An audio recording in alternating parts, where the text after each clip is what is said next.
All About Writing with Ben and Sara.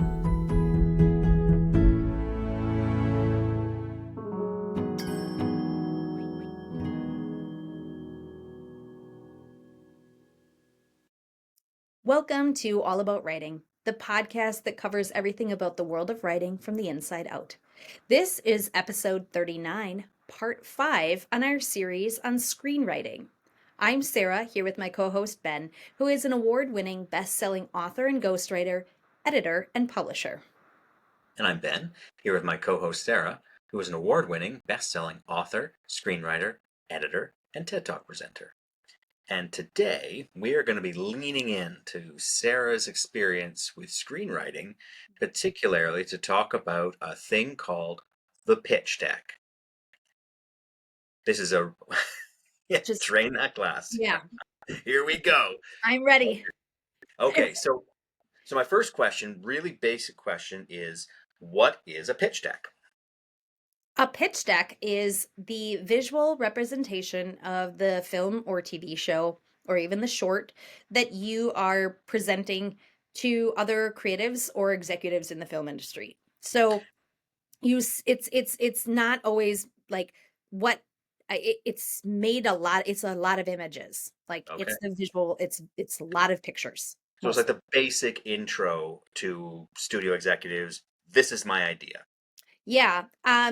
It usually has a script behind it, but as maybe we talked about in some of the other screenwriting episodes we've done, executives will actually look at this before they read your script a lot of times. Yeah, okay, so that's really important. So the pitch deck really is the first look, even more so than the script. Yeah. So, pitch deck. Is there an industry standard? Is it always the same? Or how can people think about putting one together? The number one rule again is make it as visually appealing as possible.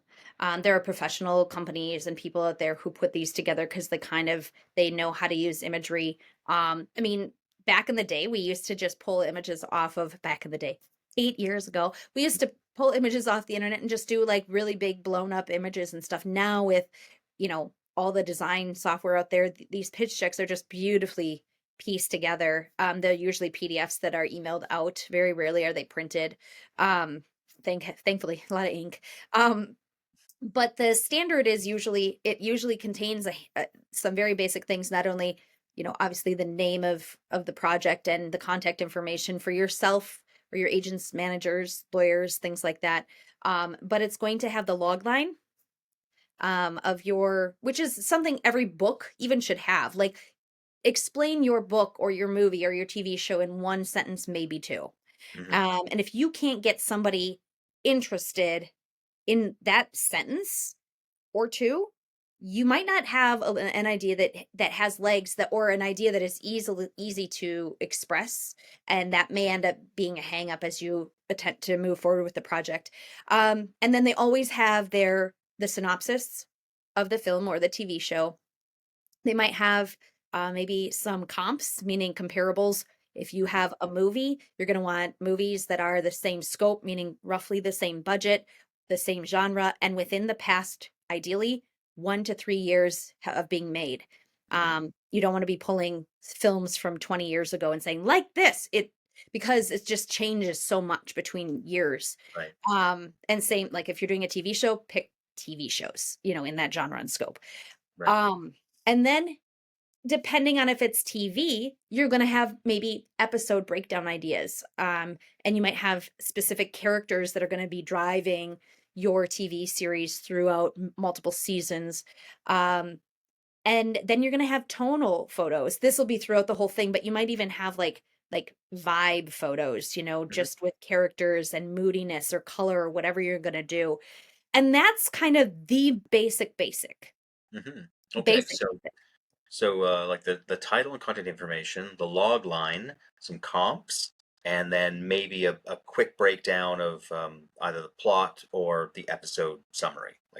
The series, yeah, you're going to need a synopsis in there, and it needs to be super brief. Like, tell it in one slide, like one PowerPoint slide, and not in size 8 font, like big font. Because the executives, I've actually seen them do this.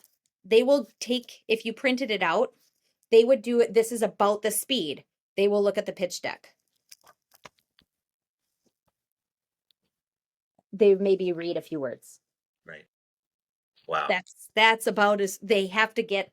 They might read the log line, but Yeah. it's very rare that they'll sit and they'll read every word. I mean, that's why they won't even go to the script first a lot of times. That's Right. your introduction. The difference if you have a more involved pitch deck, especially if you have an investor pitch deck, or if you're doing indie TV or indie film, or film work, is you're going to have a little bit more information for investors. So everything I just said, plus budgets, return on investments, which is like a waterfall, they call it a top sheet maybe, and marketing plans for the film or the TV show.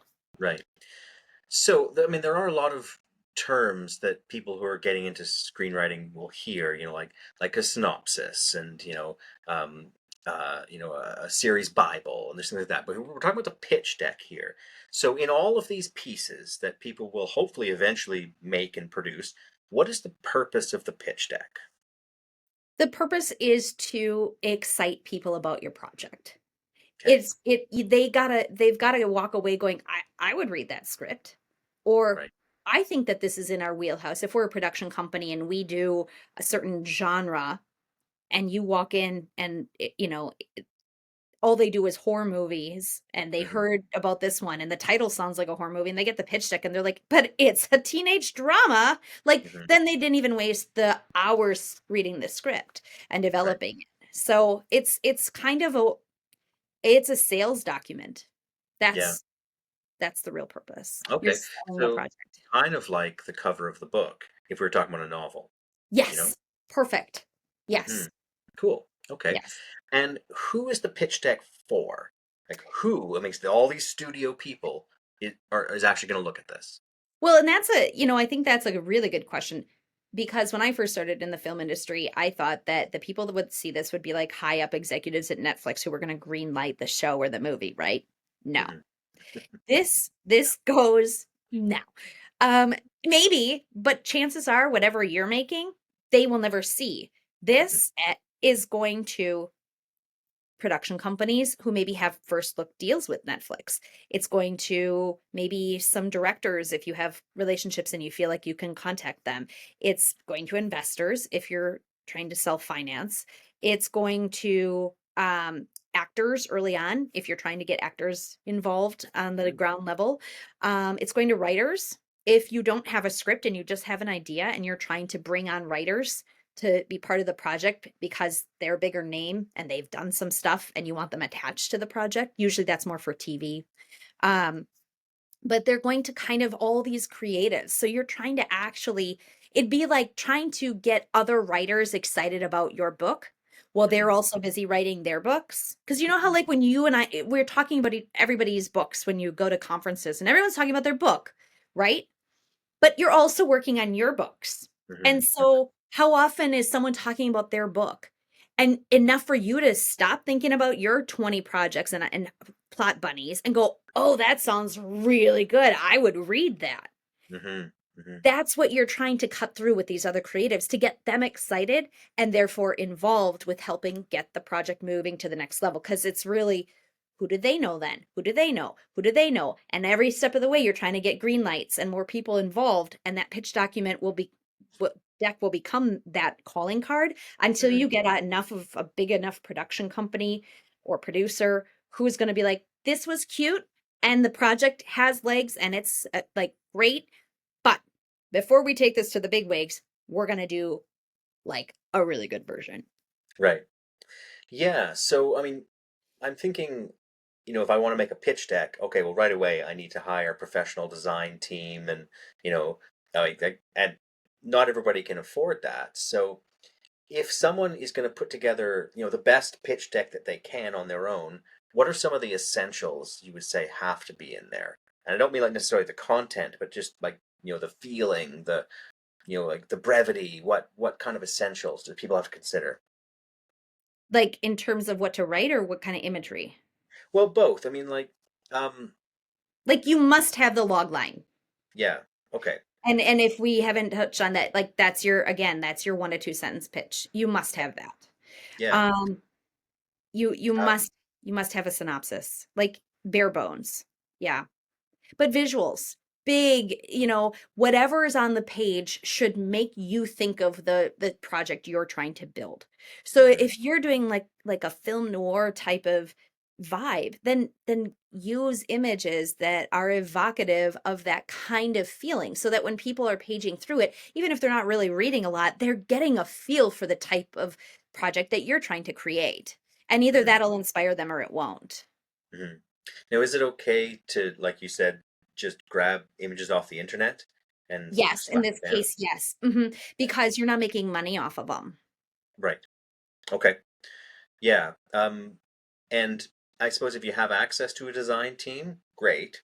But if not, as long as you can make it look good enough. If you have PowerPoint, Yeah. I built a lot of my first decks in PowerPoint. I still do sometimes. If you are really good at like InDesign or Photoshop and stuff, more power to you. Not everybody has access to those programs or the computer space to use them. But you can truly make really lovely decks in PowerPoint. Yeah. Yeah, Yeah, absolutely. yeah, and just send them Uh, always as a PDF. Now, are there any particular pitfalls that you would warn against? Common mistakes people make with pitch decks. Number one mistake is that people put too many words on each Mm. page. Which is so And funny as writers. it's so weird because it's like, how when we edit, we're editing and we're picking and choosing maybe this paragraph or this, and we're but we're writing novels. The brevity of this is even more than you think. Like when you think you've cut more, then cut more. You like I said, you need that synopsis ideally to fit on one page at like legible, like at least 12 Right. to 14 you can't fit a lot of words on one Yeah. slide. So you have to get really concise. Um and still excite people with whatever is on the page. So less is always going to be more. Hmm. Always.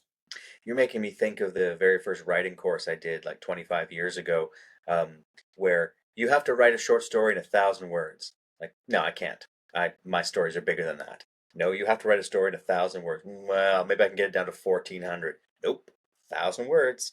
And I had to keep cutting and cutting and cutting. And it's amazing what you can actually do with 1,000 words. But I'd never written anything that short before. So, yes, I'm having some flashbacks here about the pitch deck. Nope, one line, one line. Get it down to that. Well, I even had a producer one time just say that 22 words. Your log line should be 22 words or Okay. less or less. Yeah.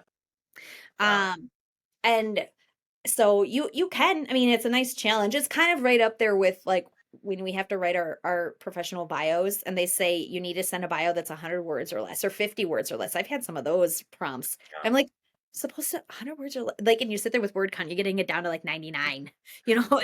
What's one more and I can take out? Like Yeah. it's, but the same thing with a pitch deck. Brevity is key. And it's a challenge for us as writers to kind of shift into this, just like writing scripts where we're so used to just paragraphs of description. Take it Hmm. out, make it one sentence, make it, Yeah, and I can see how the pitch deck in particular, because you're trying to grasp and capture the concept of your entire project. Of course, it's a huge thing with multi levels and everything, and you're trying to boil that down to a couple of slides and 22 words. And I can see how that's really hard.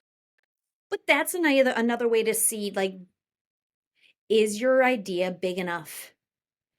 Because you know, you can do art films all the time and Mhm. they can be, more flowy, I guess, and you don't have to be as concise. But when it comes to like big ideas, if you think about a lot of the more blockbustery type of things, I mean, today in this day and age, it's all reruns and owned IP that we were all super familiar with. But look back a few years, like some of the best films were just not simplistic ideas, but they were big on the page. And you could see how just the idea of the film could sell without the bells and whistles of, a very in-depth characters or, crazy settings. Just the ideas themselves were bold enough on the page, even if they were Mhm. quieter. Yeah. Um, yeah. So Yeah. pitch decks are are hard, and if you start going down that road, you might find yourself redoing the same project pitch deck over and over and over. I Hmm. have. And Hmm. to the point where I like struggle to remember like, oh yeah, that project, which pitch deck out of these five is the Yeah. right one again? Like, oh, it's always shifting. Yeah. Yeah. Oh, I think that you know, what I'm taking away from this really is that the pitch deck, trying to understand it conceptually, it is it's the initial thing to grab somebody's attention with. So very brief, very poignant, very flashy. Like lots of pizzazz, but not cheesy over the top pizzazz. Really relevant to what your story is, and like you said, trying to capture the feel on the page, and imagery being super important. And it's okay to use existing imagery just if it captures. This is the look. This is the feel. This is what I'm trying to get here. Um, and then a few words, man. I Still, know, I still know. processing that one. A few It's so hard. words. You get to throw the words into like especially if it's TV, mostly is when you get to play with a lot of words and you do, a series Bible, where and that can be very wordy depending on the topic, or it can be a little less wordy, but still there, less is always going to be more because people's their time is money for everybody in Hollywood. And the more eye-catching something can be and get the idea across as quickly as possible, that's the magic sauce. That's the perfect combo. And so a pitch deck is usually if it's not for investors, you're probably looking at like 8 slides Mhm. for a film. Yeah. For TV, it might be closer to 12 for the initial, just here's the idea and here's the vibe, and here's the tone and scope of the project. And that's the other thing. This will determine tone and scope. So, again, the tone being, if this is a very splashy kids movie type of or film TV idea, like you're going to be using a lot of animation and a lot of bright colors as opposed to like historical where maybe it's all sepia tones or something like that, right?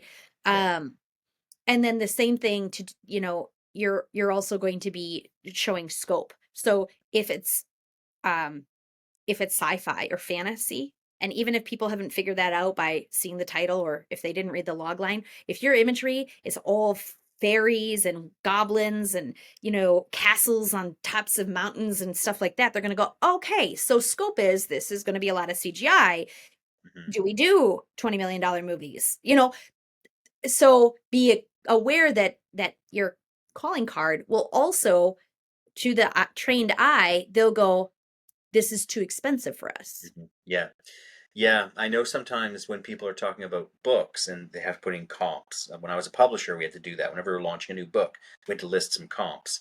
Of course, you're always tempted to comp it to, Harry Potter or, whatever the Twilight, whatever the biggest thing is, which of course is absurd. But I can see how with movies and TV, you don't necessarily want to comp Star Wars because it is so expensive to make, and you could terrify people with that. So, yeah, maybe comp it down a little bit to something a little more manageable, if that is in fact your scope.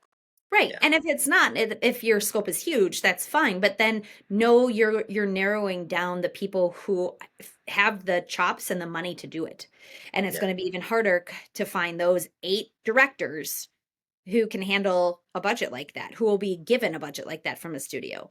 And if it's not established intellectual property, I mean, it we're working on one right now that's a very established public domain, but it's intellectual property, but it's very established. It's still like it's an automatic, you know, 20 some million-dollar film, but because it's got established IP, that makes it more palatable than if you're brand new showing up with fairies and goblins and a $20 million budget and you're, from podunk nowhere and you don't have a name for yourself. No one's going to approve that budget. That's right. why you start, I mean, there's always the maybe and there's the zeitgeist moment for people, but for the most part, for most people, you're going to start smaller and work your way up to those bigger budget or those more grandiose ideas. Yeah. Yeah. But That's a yeah, good you're point. right. Comps are going to do that. And actually, like, just like, you know, it also is presumptuous to do really famous things like Star Wars. It's kind of like anybody who writes historical fiction being like, a comp for my book is Gone with the Wind.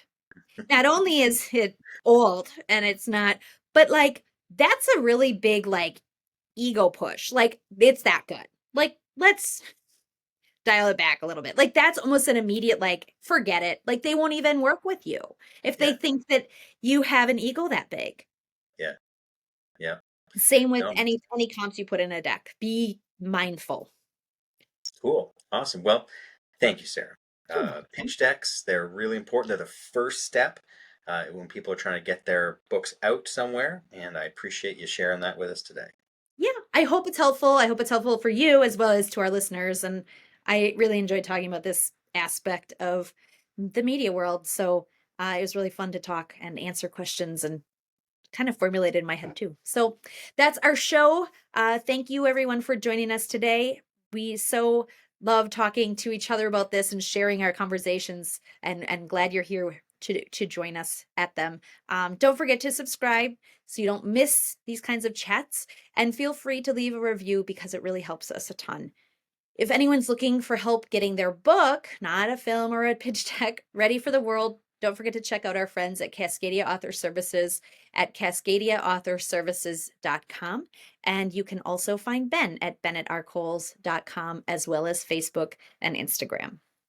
And you can catch up with Sarah at sarahdahlman.com and on Instagram. Thanks for joining us today. Please reach out if there are any topics you'd like us to cover, and we'll see you again when we next chat all about writing. This has been All About Writing with Ben and Sara.